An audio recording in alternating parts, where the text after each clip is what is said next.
are listening to WHOA Podcast, coming to you from Gainesville, Florida. Hello, everybody, and welcome to another episode of the WHOA GNV Podcast, the Coronavirus Sessions. I'm your host, Colin Austin, and my co-host is the one and only Michael Dees. What is up, dude?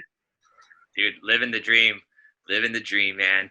I'm so excited. We're having all these conversations. We started these back-to-back meetings in the mornings now, and it kind of feels like we're finally starting to crack like how we can make a lot of this stuff. How we can run business in this remote side with like digital signatures and all this kind of stuff we've been talking about. So kind of gets me amped a little bit to kind of feel like we're starting to crack the code.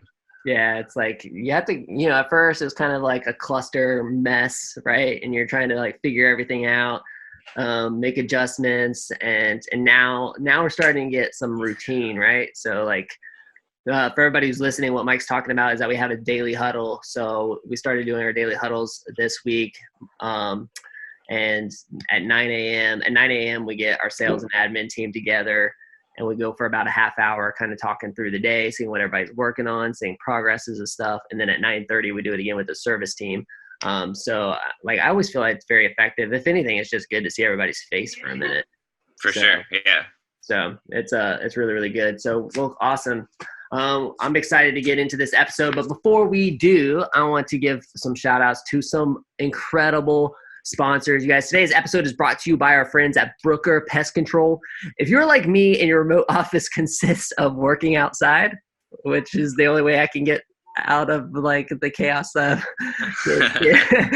kids and stuff, you might be tired of battling those mosquitoes, right? Our friends at Brooker Pest Control offer effective mosquito control so you can enjoy your yard, get out and be outside and work outside during this remote life, you guys. Brooker Pest Control serves the Gainesville and surrounding area. Give them a shout at 352-378-2433 or find them online at brookerpestcontrol.com. And I also have to give a shout out to a new sponsor. Are you ready for this one? We have Colliers International. Have you noticed those blue Colliers International signs all over Gainesville? Those are the signs of progress, you guys. Colliers Gainesville is the region's top commercial real estate team. When you need to buy or sell commercial land or buildings, find a new space for your business, or lease out a property you own, turn to Colliers Gainesville. They close more than 60 deals a year. Shouldn't yours be one of them, Mike? Yeah, maybe. Check out all their services at colliers.com/Gainesville. Dan Drodos and team are good friends of mine, and I'm just super grateful for their sponsorship and supporting us in this podcast. So you guys support all of our sponsors. That's how we make this show possible and make it great interviews like this one possible. I'm excited to get into this with my friend Raleigh from Chain Reaction. Dude, what is up? How are you this morning? I'm good. I'm a little beat, a little worn down. We've been running. I have Sundays off, but we've been running pretty much 90 miles an hour the last like 5-6 weeks. Okay. So so talk to us a little bit about it. Like one of the things that I really like to find out, and that I've been asking of almost every interview was like, what were those first steps, right? When this virus really started to impact Gainesville, what were some of the first things that you started to do and take action on? Well, first of all, I'm blessed and stoked to have Ben Talbot as my main man here. It was like the day before it got weird with the news and everything. We kind of like thought about it already and had talked about everything. And he had just on Sunday night come up with this plan. He calls me at like 5. And basically we rerouted everything and redid everything and reorganized our system. Came up with our own little curbside deal. This was before anything was sent out on being closed or being open or any of that. So basically it had me at the front of the shop there with the little sign that says, hey, curbside, we'll be able to come out to your car, or, you drop your bike off. And then I had my guy, Ben at night coming in to do repairs. So it actually has kind of worked out. We've changed our ways a little bit. He's pretty stoked on this. Like, generally where we are, he's doing 6 to 8 repairs, maybe 10 repairs a day, sometimes more. Well, he's twice as efficient, essentially. He's twice as efficient because he's not answering phones in the off hours, and he's not having to answer questions on how to repair something else. He's able to just come in and knock it out. So that has been great. So we've been super efficient. It's just been myself, this guy Colin David, and Ben Talbot, and we're just kind of making it happen. Cool. So our sales have gone crazy. We kind of got used to like this whole scooter thing kind of took over the bike world. I'm just kidding. But it did have an effect. Yeah, it had an effect on us, for real. Like, it had an effect. By that I mean, we went from in the 2000s, we were doing 2 to 3 bikes a day sales, and we have grown to become used to 1 bike a day. That's kind of been our thing in the last 3 to 5 years. 1 bike a day, except for around back to school or Christmas or whatever. And then this has gone crazy. Like, I saw this podcast from a guy from Giant Bicycles. Giant Bicycle Corporation is the world's largest distributor of bicycles. And he came on and said, listen, I do stationary bikes. And this is 2 months ago. I do stationary bikes, and I work with gyms, and I can see what's getting ready to happen, and you need to buy your bikes now. And at that, like within the same 2 days, Ben again called me up and said, hey, dude, you need to buy some bikes.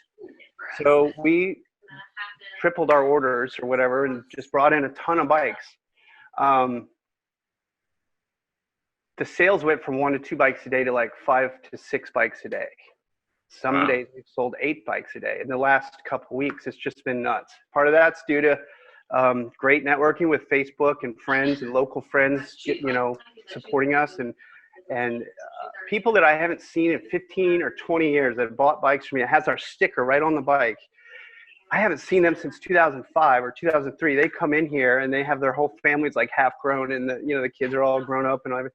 And they come in and they either get their bikes fixed up, or they're buying, their kids are outgrown their bikes, so they're buying bikes for their kids. And it's been awesome. I've been doing deliveries and anything we can to maximize and to just be as sharp as we can with what we have.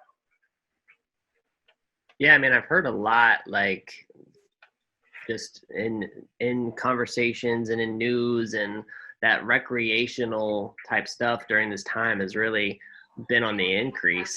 I think it just has a lot to do with more people being at home, being with their families more, being able to carve out that time and get out. I mean, you can social distance on a bicycle for sure, right? Yeah, it's been great to see the families and how much fun they're all having. I mean, it's great. So do you look at this as like seasonal growth? I mean, sure, like you'd love to sustain the 5 to 8 units a day, but like, do you look at it as seasonal growth and you've got to be prepared to go back to the 1 a day model as soon as this is over? Or do you think, I mean, is there anything that you're seeing that you're going to be able to sustain it? I see it as more of a hybrid. I think this is a good opportunity for us to get out more. And I think it'll be a hybrid. Sure, it's gonna fade out a little, but it's been a really positive thing in that regard of getting out, being able to get out and do things and get projects done. And I don't know, I think there have been a lot of great things to come from this. So, but yes, to answer your question, it'll dim out a little. Yeah. Riley, I mean, you guys are, like, how much of your business is students like ours? Overnight, it went from 80% students to 80% local and 20% students, like overnight.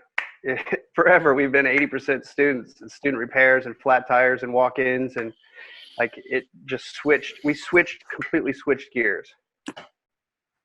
So I mean, I can't even describe to you what it's like it was for me in 2001, 2003, with the local economy or with the local business. I mean, so that's really great for you guys in the standpoint that it's not uh, affecting you guys too much with the students being gone. I mean, do you have any anxiety or worry about the fall semester not happening? You know, there's been rumors of that. You know, we don't know anything at this point, and they probably won't make that call until, you know, July or the last minute.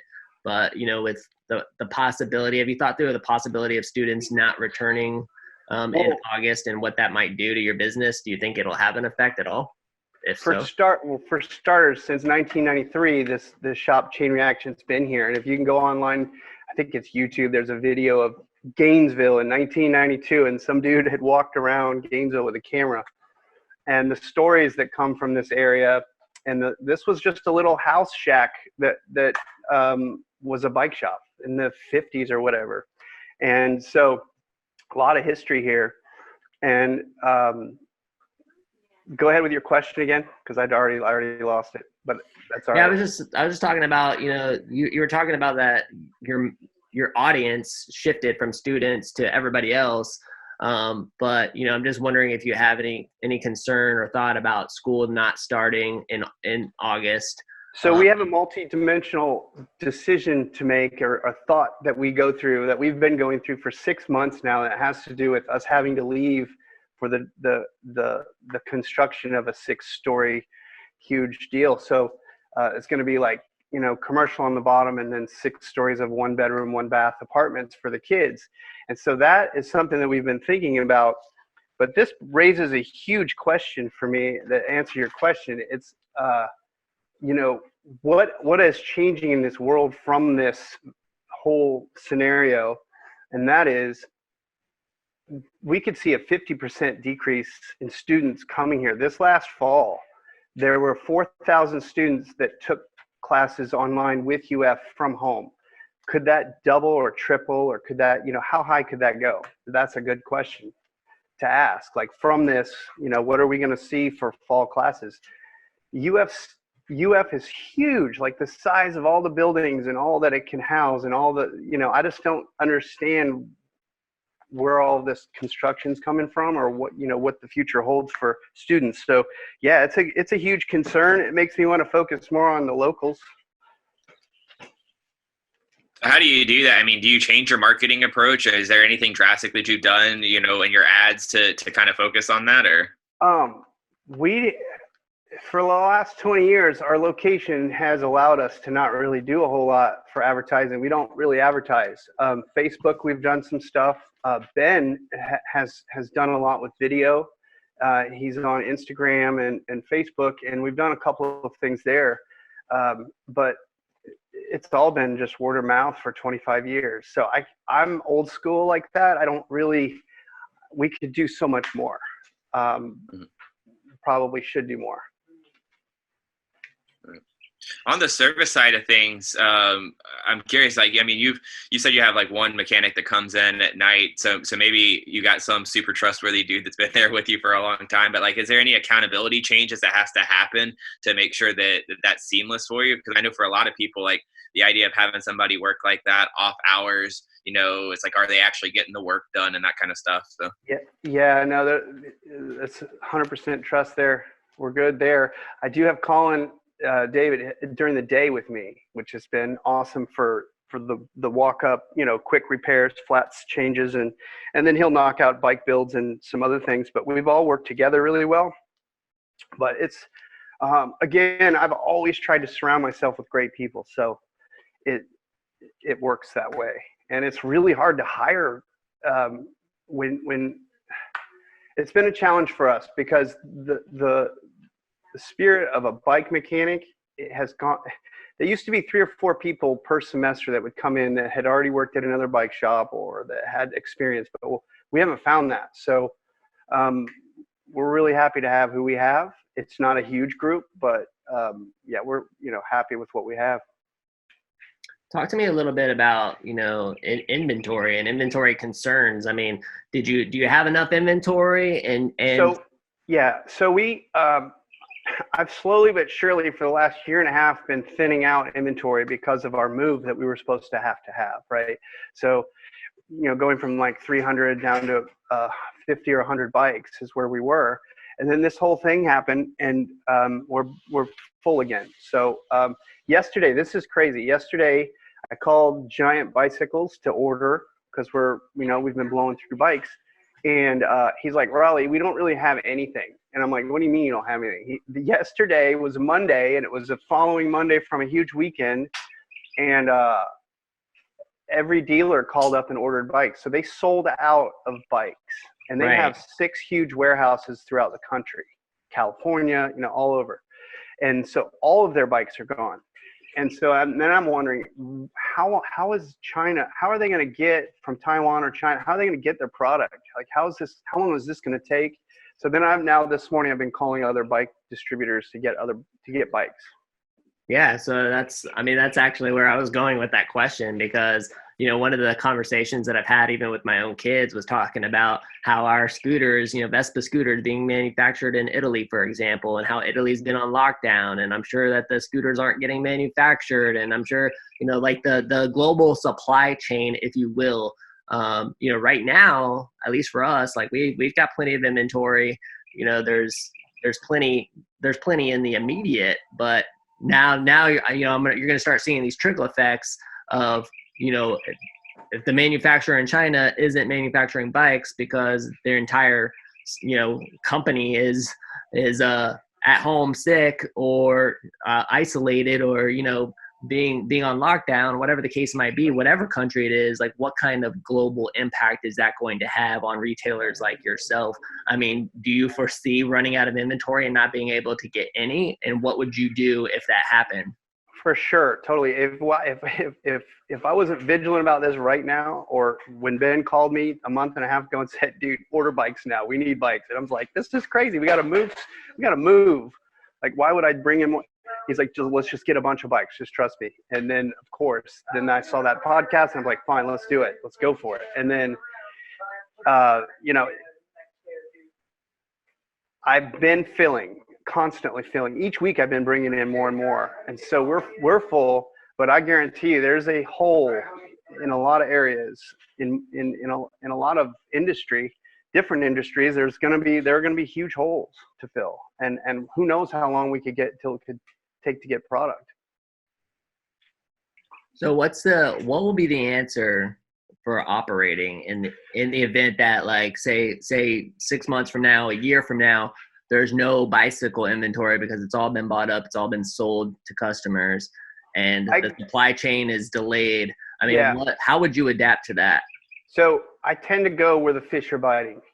By that I mean, like, whatever I have to do to get to a place to get product. If I have to get product, like, let's say I go on Craigslist and start buying used bikes and just get into the used bike industry. That's an option. We've actually done really well with that over the years, but I would just go heavy into that direction. When our sales dropped down to 1 bike per day average, our service went through the roof, and that's because kids were buying bikes online that were poorly put together or quickly put together, and then they would just bring them into us to build them and get them dialed.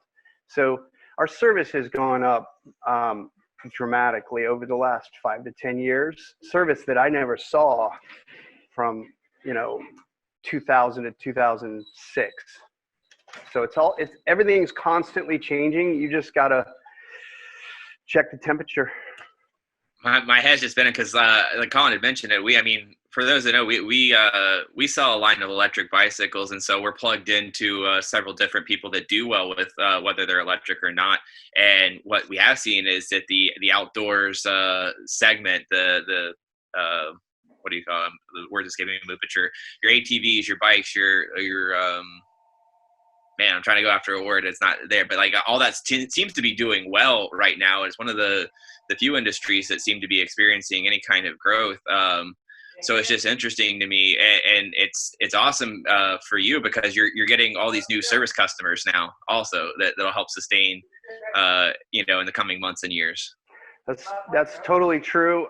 The industry with the electric bikes has been kind of tough because there are so many people like Rad Scooters that make a product that's easily put together by a consumer. So the consumer doesn't need independent dealer, IBD. And so our sales for electric have gone down, but our service has gone up. And we're still selling like 10 to 20 units a year, maybe. But it's been good. Like it's every little thing that you can be a part of in this type of industry, and be able to service that portion of it is what gives you more cards to play with. Yeah, man, it's super interesting. I'm just fascinated. One, by like retail, like an establishment that's doing really well during this time, given the fact that, you know, it seems like everybody else is struggling. So you're going to be hiring more help soon, because there might be some people who need it. Potentially. I'm doing more pickup and delivery. People love that. Service has just been, it's changed our picture on it. And same day turnaround or 24-hour turnaround has been huge. People love to have their stuff, you know, back right away. And that's been real helpful for us. But yeah, I could see us needing help in the future. If this continues at this level, yeah. I mean, I get Sundays off, and I got spoiled because for a very long time, I was able to just rely on my guys and not have to work but 20, 30 hours a week. And, you know, for the first 15 years of this business, I was upwards of 50 or 60 hours a week. But then I've gotten down to 10 or 20 hours a week for a while. It was like being in early retirement. It was crazy. And then now I'm back to, you know, just going after it. And it was weird. It was like being in shape or being out of shape. After the first 4 days, I was like, okay, I could do this. And because it was all day, every day. And then like I got hammered and tired and whatever. And so I had to get back into it, but we're rolling again. And it feels good to execute sales and to make people happy and to get, you know, to get product or get service accomplished and return to the people. So it's like refueling that fire, that passion is like, you feel it coming back, or like, totally. Yeah. It feels good. Yeah. It's just good to see a well-oiled machine. Like these guys, you know, probably short staffed, whatever. So they work really hard, and then the tools get misplaced or they get put around because they don't have time to clean up. Well, we've had time in the last, you know, at night when it's quiet or at the end of the day, these guys will clean up, and it's so sweet to have things tight. And so we're well oiled right now. I don't know. It feels good to be, you know, smooth. The analogies. That's great. I love it. I know. It's like well oiled. Got that chain loop going. You're good. Yeah. You know, like we're greased up. We're tight. I love it, man. That's great. Well, I mean, why don't you like tell everybody where? I mean, if they can. I mean, you still got bicycles to sell right now, right? Like, yeah, people can come buy one. Like, what's 1630 West University, over by the Swamp Restaurant, next to Sarah's, Larry's Giant Subs, and you know, Patel behind us is open, and we've stayed open, and it's been really cool. Very, very stoked to be able to be one of the businesses that's been able to stay open. We service, you know, UPD, GPD, and the fire department's bikes, and so awesome. And we wrote that letter to apply for that, to be able to stay open. But very quickly, our industry or our shop was allowed to stay open, and we haven't closed, which has been really cool. So just blessed, thankful. Yeah, on that, I mean, real quick, this will be my last question, and then we'll wrap it up. I mean, is there, you know, any fear like from your team of like interacting with customers, people coming in with masks? Like, is there a hesitancy of like, I don't want to come to work because I'm nervous about getting sick, or like? Exactly, yeah, and that's why we set up the night service thing there. We've kept it down to max, you know, on average 2 people in the store at the same time. And it's been kind of strange taking product out to the parking lot to sell it out there and not allowing the customers to come in. But I mean, it's worked out. People are very understanding, very cool, very thankful to be able to get out of the house and come over and check out product. And it's been very positive. I know it hasn't been very positive for everyone. I just want to say, you know, especially to those who have only owned a business for like a year or 2 years. Sorry, it's just hard to think about. I can't comprehend what it would be like to really have to dig deep and take out of your personal savings to keep something alive. Hopefully this thing just goes by the wayside and we just pick right back up. But you know, my heart and prayers and thoughts go out to everybody who's hung on. Yeah. So like, I mean, you have a big heart like Mike and I do. And that's the whole reason why we're doing this podcast. Right. And this is why we shifted and pivoted to this daily model, really focusing on this virus, because we really want to help everybody get through this, really lift people up and really, one, just let them know that they're not alone. And if we can save a business from closing or save some jobs, then we've done what it takes, right? Like that's it. We've contributed. And so that's why we want to do this. So with that in mind, like I lied, this will be my last question. Okay. I mean, what piece of advice would you give, you know, to that business, you know, to that person who is sitting back right now, like has all of this stress weighing down on them, and they're just thinking to myself, oh my gosh, I've never seen anything like this. This is crushing. The world is melting. You know, like what would you say to that person? And we're not being shot at every day by that war, real war. We're straight up, we're blessed to be here in this country, and it's not going to last forever. There could be a lot worse.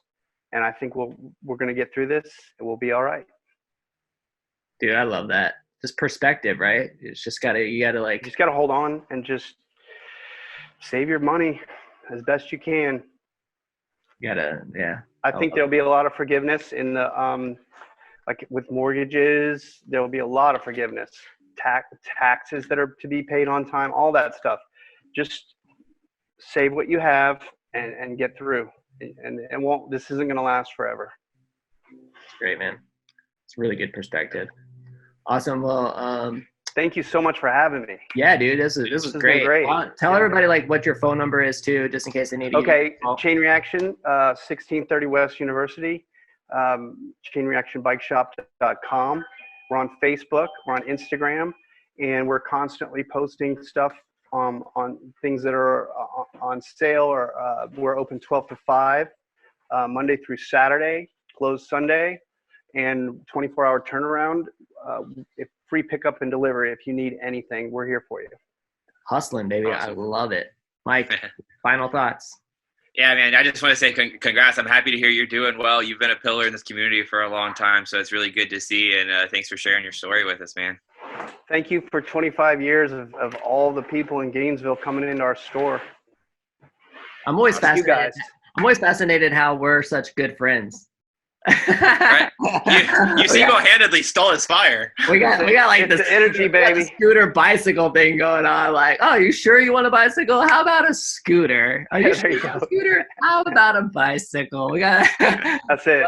No, but you know, I've always loved our relationship, and I've appreciated what you guys have done for the community, and you know, even being able to do this with you is a ton of fun. You know, so thanks for being you, man. You too. Grateful for you. Too.